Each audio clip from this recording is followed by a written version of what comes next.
Now, of course, when it comes to cold weather fragrances, part of the private blend line from Tom Ford, we have Tobacco Vanille, Oud Wood, Noir de Noir, Tuscan Leather. Of course, one of my favorites, which is now discontinued, Redolessence. Of course, there's no denying the fact that this is an amazing fragrance for the colder weather. The fragrance, of course, is Lost Cherry. Here we have Dossier's inspiration of Lost Cherry. It's called Ambery Cherry. I'm going to be giving you my thoughts on this one. I'm going to let you know how close I think it is to the original because this is very, very, very inexpensive. Is it worth getting this one as an alternative or as a suitable replacement? I'm going to share all of that with you in just a moment, so make sure to stay tuned.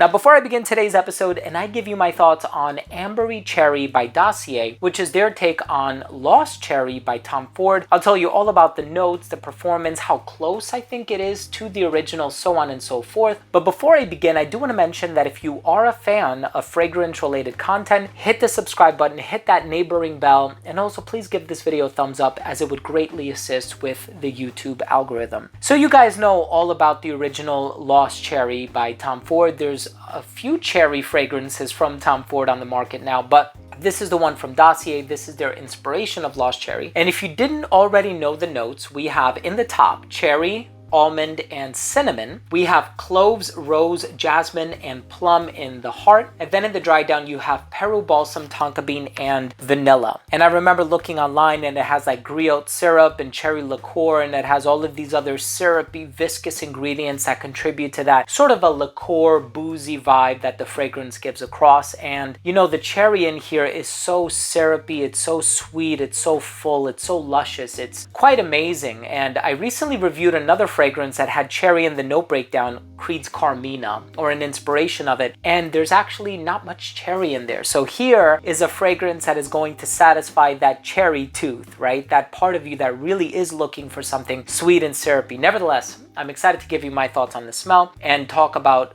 how it smells, the notes and all that stuff, but let's take a quick look at the presentation first.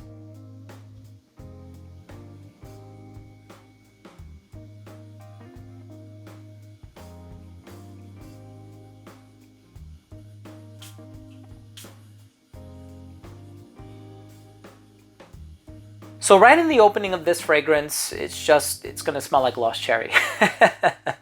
This is practically a carbon copy of Lost Cherry, right? A lot of these aroma molecules are very easy to source, and as long as you have access to GCMS, which is gas chromatography mass spectrometry, any fragrance can be reverse engineered, and there are premier factories from around the world that'll give you the ingredients that you need to recreate these fragrances. And what you're looking at here is pretty much a carbon copy of Lost Cherry by Tom Ford. So in the opening, you're going to get this sweet cherry. And of course, the contributors here are the plum and the vanilla, right? So the plum, the vanilla, of course, the almond, the cinnamon, a lot of these are contributing to that spicy, sweet, syrupy juiciness that you're going to get. And it certainly does smell like cherry through and through. With it being the namesake of this perfume and also the Tom Ford perfume, you can expect there to be a lot of cherry, and indeed, there is. When it gets to the dry down, you have Tolu balsam, which is also known as balsam of Tolu, and that particular balsamic ingredient, that resinous ingredient, also smells very thick. It has a touch of sweetness to it. It even smells a bit medicinal at times as well. So you're basically going to get this thick, syrupy, balsamic, resinous personality in the dry down of this fragrance that contributes to that sweetness from the cherry, and it's really to die for. You continue to read off some of these ingredients. The rose, I mean, it paints that olfactory hue, but rose is not a star player. It is stronger than the jasmine though. The tonka bean just adds a nice sweetness, creates this diverse aroma that kind of amplifies the vanilla, which I think is one of the star players, only secondary to the cherry. And then the almond is in there as well. The cloves, they don't do much, and I'm glad, because cloves or eugenol kind of gives it this bright sort of a pseudo minty vibe that I'm not a huge fan of. So I'm glad that there isn't an overdose of clove in here, and that the cinnamon is really the main spice to be on the lookout for. This smells like an amazing, sweet, syrupy, cherry-based fragrance that thankfully doesn't go in the direction of cough syrup.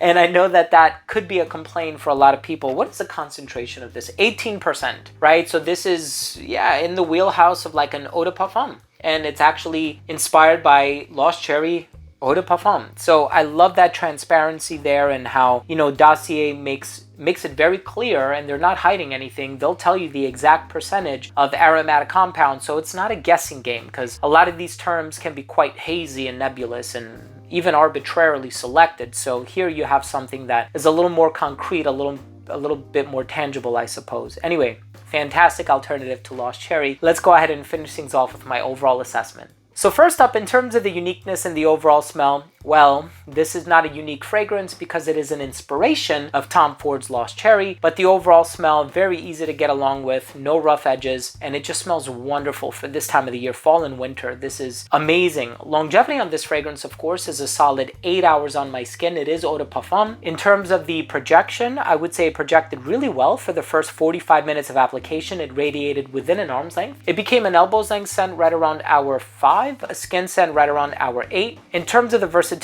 same thing that can be said about Lost Cherry, perfectly unisex. I think this one is dressed up or dressed down, great for the colder weather. I wouldn't wear this one in the dead of summer, at least not me personally. And I think anybody of any age can really appreciate this one. In terms of the presentation, I told you guys what I think of Dossier presentations in the past. It's quite minimalist, but it does keep the price low. And if you look online, you'll see that the price of this one and many others are highly inexpensive. My final verdict on this fragrance is, if you're looking for a stunning alternative, pretty much a replacement, a carbon copy of Tom Ford's Lost Cherry, check out Ambery Cherry by Dossier. They really did a phenomenal job with this one, and I love how close they got to the original. And of course, this is one that I would prioritize wearing in the colder weather, so we're in the right season for it. Thank you so much for joining me today. Thank you for watching this video. I hope you enjoyed it, and I hope you took something of value from today's episode. If you did, please do consider showing your support by subscribing to the channel, hit the bell, and give this video a thumbs up for the algorithm. Thanks again for watching. I love you guys, and we'll see you tomorrow with a new episode. Bye.